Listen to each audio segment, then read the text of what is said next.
SK바이오팜에 이어서 카카오게임즈까지 최근 공모주 열풍이 심상치 않습니다. 코로나19 위기 극복으로 시중에 풀린 유동성에 영향을 받는 건데요. 상황이 이렇다 보니 상장되지 않은 주식을 다루는 장외시장도 지금 들썩이고 있습니다. 공모주 열풍의 배경과 전망 그리고 주의할 점, 한양대학교 이정환 경제금융대학 교수와 짚어보겠습니다. 자, 교수님 나와 계십니까? 예, 안녕하십니까? 예, 안녕하세요. 최근에 이 공모주 청약 가히 열풍이라고 할 만한 이런 상황입니다. 자, 공모주 청약이 뭐길래 이렇게 투자자들의 관심을 받는 겁니까? 예, 일단 일반적인 기업은 설립 이후 이제 규모가 커지게 되죠. 이렇게 규모가 커지게 되면 투자 자금을 마련하기 위해서 기업 공개를 하고 상장을 하게 되는데요. 예. 이런 과정을 흔히 IPO라고 하고요. 공모주는 이렇게 신규 상장하는 기업의 주식을 의미합니다. 네. 근데 이렇게 신규 상장하는 기업들은 여러분들이 걸어야 하는 삼성전자나 SK, 하이닉스 이런 기업들의 주식과 달리 정보가 없고 예. 이렇기 때문에 주관사들이 기업 가치를 평가하고 공모 가격이라는 가격을 정해서 일반에 팔게 됩니다. 예. 근데 이러한 공모가는 상장 기업들이 상장이 실패하는 것을 막기 위해서 조금 시가보다는 조금 낮게 평가된 시가보다는 조금 낮게 설정하려고 하고 있고요. 예. 이에 따라서 공모주에 대한 수요가 큽니다. 이게 낮은 저평가된 주식이라고 생각해서 공모주에 대한 수요는 늘 크다, 어느 정도 크다라고 말씀드릴 수 있습니다. 공모가 설정이 처음에 좀 낮게 되기 때문에 지금 이제 투자자들의 관심을 받는 거다 얘기를 해주셨는데, 자, 공모주 열풍이 그런데 지금 장외 시장까지 번지는 분위기입니다. 실제로 한국 장외 주식시장 거래 대금을 좀 봤더니요. 매달 1,000억 원을 넘고 있는 이런 상황입니다. 장외시장이라는 말도 좀 생소한데 이 장외시장이 뭐길래 공모주에 영향을 받는 겁니까? 이 장외시장이라는 것은 아까 말씀드린 것 같이 기업 공개가 되지 않은 주식들, 그러니까 상장이 되지 않은 주식들이 거래되는 시장이라고 할 수 있습니다. 예. 상장이 일단 되면은 개인들이 익명으로 이제 매가 호가를 낸다 그러죠. 가격, 수요와 공급을 결정하면서 주식시장에서 거래가 되는데 상장이 안 된 주식들은 이러한 매매 시스템이 없고요. 주로 딜러나 이제 개인 간의 연락을 통해서 기업의 어떤 권리를 결국 주식이죠. 주식이 거래합니다. 네. 상장하기 전까지 기업의 주식이 거래되는 곳이 결국 이 장외시장이고요. 근데 최근 강세장에서 공모주 청약받기가 굉장히 어려워지니까 이제 추후 상장 일정이 있는 기업들의 주식에 대해서 입도 선매하자. 어차피 나중에 이제 공모주 청약을 하게 되면은 내가 1,000주를 신청해도 한 주밖에 안 받게 되는 그런 경향들이 많이 발생하기 때문에 카카오 게임즈 같은 경우는 1,500대 1이란 말이 나왔죠. 1,500주 신청하면 한 주밖에 못 받기 때문에 미리 성장 가능성이 있고 상장 기회가 있는 주식들을 사야 되는 것이 아니냐. 상장하기 전에 사는 곳이 이 장외시장이고요. 이에 따라서 입도 선매하기 위해 돈이 많이 몰리고 있다라고 볼 수 있겠습니다. 그렇군요. 요즘 우리 국민들을 굉장히 기쁘게 해주는 방탄소년단, 이 방탄소년단 소속사인 빅히트 엔터테인먼트도 지금 상장 준비하면서 공모주 열풍이 또 이제 재현될 것으로 보이는데요. 지금 여러 가지 관심 때문에 공모주 시장, 장외시장에 돈이 몰린다는 얘기 해주셨는데, 지금 교수님, 시중에 그 유동성이 이렇게나 풍부합니까? 일단 유동성이 풍부한 건 저금리 때문이죠. 저금리 코로나19 사태가 촉발한 저금리 때문이 하나가 있을 거고요. 그다음에 부동산 투자가 굉장히 어려워졌다. 자산은 크게 부동산과 주식으로 생각할 수가 있는데 부동산 투자가 여러 가지 규제 때문에 사실 어려워진 상황에서 이제 주식시장으로 돈을 몰리고 있다라고 말할 수 있습니다. 그리고 공모주 자체가 일단 공모가가 낮게 평가된 것도 있고 이렇게 공모를 통해서 가는 주식이 첫날 이제 거래가 시작하게 되면 9시에 가격이 뭔가 있어야겠죠. 그게 원래 공모가보다 100% 이상 상승해서 100%까지죠. 100%까지 상승해서 거래가 시작될 가능성이 있고 이에 상한가가 또 한번 올 가능성이 크다. 이런 강세장에서는 상한가가 올 가능성이 커서 SK 바이오팜 케이스와 마찬가지로요. 첫날 160%의 어떤 수익률까지 기대할 수가 있어서 많은 사람들이 최근에 마이너스 통장을 뚫어서 증거금을 내고 주식을 받아서 첫날 160%의 굉장히 고수익을 노리는 이러한 메커니즘에 따르는 투자가 많이 이어지고 있다. 이렇게 생각하시면 될 것 같습니다.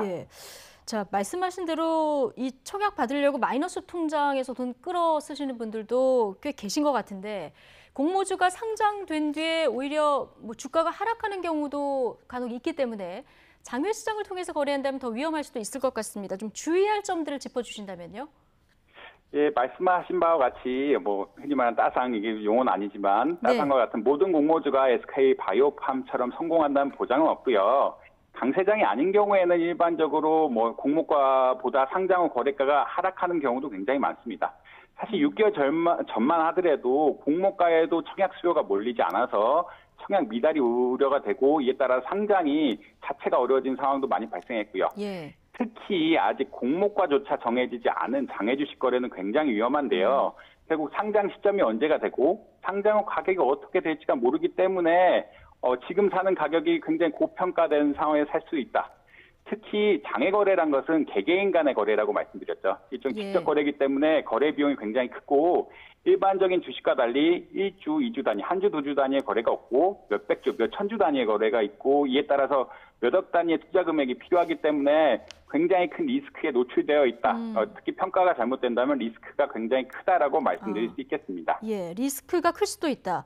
자, 그런데 시중에 돈이 많이 풀려 있다고 하면 당분간 이런 공모주, 장외시장 열풍 당분간 좀 이어진다고 봐야 할까요? 예, 네, 어느 정도 그럴 가능성은 있습니다. 예. 지금 워낙 저금리로 인해서 시중의 유동성이 많이 풀린 상황이기도 하고요. 부동산 투자가 제약된 상황이라 주식시장이나 다른 자산으로 많이 돈이 몰리고 있는 상황입니다. 예. 특히 배터리, 바이오, IT 그리고 개인 주식들에 대한 수요가 높은 상황이라고 많이 하고요. 이걸 BBIG 주식이라고 많이 하는데 예. 여기에 덧붙여서 최근 정부가 뉴딜 펀드 등을 통해서 이런 BBIG 기업들에 대한 투자를 늘릴 것이다라는 가이드를 주고 있고요. 이에 따른 스페 기업들이 어느 정도 있을 거다.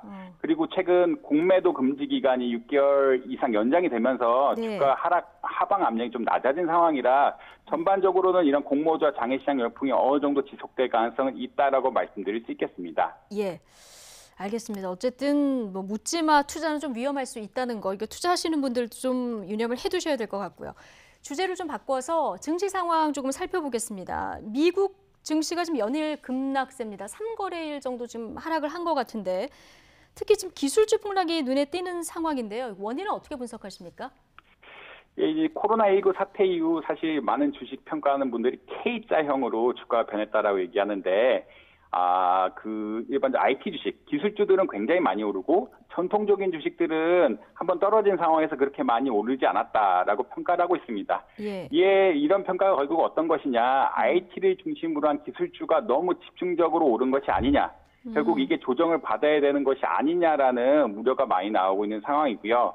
결국 전통적인 기업은 어느 정도 올라가야 되고 IT 기업들은 어느 정도 떨어져야 되는 게 이제 주가가 정상적으로 결정되는 상황이 아니냐라고 평가할 수 있겠습니다. 이와 더불어서 몇 가지 악재도 더 있는데 이제 소프트뱅크가 기술주 가격 상승을 위해서 뭔가 기술주 콜옵션에 집중 투자를 했다 이런 소문도 있고 그다음에 미중 갈등이 점차 심화되고 있다. 뭐 여러 가지 세계 실물 경기도 아직 안 좋아지고 있는 상황이라 이런 IT가 고평가된 게 아니냐, IT 기술주들이 고평가된 게 아니냐라는 그런 시장 의견이 점차 퍼지고 있는 상황이라고 말씀드릴 수 있겠습니다. 예. 자, 그런데 우리 증시 영향을 받긴 하는데 우리 코스피는 오늘 지금 보면은 1%포인트 조금 안 되게 떨어지고 있는 상황이라고 합니다. 0.8% 정도 떨어졌다는 거죠. 자, 미국에 비해서는 지금 내림폭이 적은 상황인데요. 뭐 좀 영향을 덜 받고 있는 겁니까? 예전에 보면은 미국 증시가 떨어졌을 때 우리 증시 시장이 굉장히 직격탄을 받았었는데요. 예, 사실 한국 증시는 최근에는 중국 시장에 더 영향을 많이 받는 상황이기도 하고요. 중국 시장, 예. 예, 중국 시장 영향을 많이 받고, 그다음 뭐 중국 시장이 약간 덜 떨어지고 있으니까 그런 영향을 받기도 있고 하고요. 그다음에 호재가 많습니다. 아까 말씀드린 바와 같이 뉴딜 펀드에 수혜받는 상장 주식들이 굉장히 많고요. 공매도 금지가 제한되면서 외국인 투자자들이 함부로 이제 공매를 통해서 가격 하락을 유도하는 이러한 상황도 벌어지지 않고 있고. 그다음에 경제 성장률 자체가 마이너스긴 하지만 뭐 다른 국가보다는 좀 나은 상황이기도 하고요. 부동산 투자가 제한된 상태에서 유동성이 흘러갈 곳이 결국 주식시장밖에 없는 상황이라 이런 여러 가지 비교적 긍정적인 요인들에 따라서 어떻게 보면 코스피 하락폭이 제어가 되고 있는 것이 아니냐. 사실 근데 뭐 여전히 불안한 상황이긴 하죠. 그 실물 지표가 결국 나와지지는 않고 있는 상황이기 때문에 불안정한 상황이긴 하지만 호재가 많기는 많다라고 말씀드릴 수 있겠습니다. 그렇군요. 시중에 돈은 많이 풀리고 있고 그런데 좀 실적은 나쁜 상황에서 지수는 어느 정도 최근에 완만한 상승세를 이어가고 있는 분위기라서 이게 이제 적정한 수준의 지수인가 이런 질문들이 계속 나오고 있는데요. 어쨌든 마지막으로요. 지금 우리 증시를 보면은 개인 투자자들이 증시를 좀 이끄는 모습입니다. 외국인들은 계속 빠져나가는데 개인 투자자들 입장에서 특별히 주의할 점 마지막으로 좀 짚어주신다면요. 이게 장기적으로는 기술주나 IT 기업들이 투자 가능성이 높고 성장 가능성이 높다는 건 다 인정을 할 텐데, 예. 이제 지금 단기간에 고평가된 것이 아니냐는 것은 분명히 염두에 둬야 될 것인 것 같습니다. SK 바이오판 같은 제약주들이 굉장히 많이 올랐는데, 그 마켓 자체, 시장 자체가 그 주로 판매하는 상품에 비해서 너무 작은 것들이 아니냐, 그러니까 매출액이 그만큼 나올 것이라는 우려가 굉장히 많은 상황이기 때문에 예. 장기적으로는 이제 IT나 기술 중심으로 주가 상승, 유동성이 결국 주가 상승하는 것을 기대할 수 있지만 단기적으로는 굉장히 불확실성이 크고 이런 BBIG 주식 역시 어떤 불확실성이 노출되어 있다는 걸 염두에 두고 투자를 하셔야 될 것 같습니다. 예, 알겠습니다. 여기까지 듣겠습니다. 한양대학교 이정환 경제금융대학 교수와 여러 가지 증시 문제까지 짚어봤습니다. 고맙습니다. 예, 감사합니다.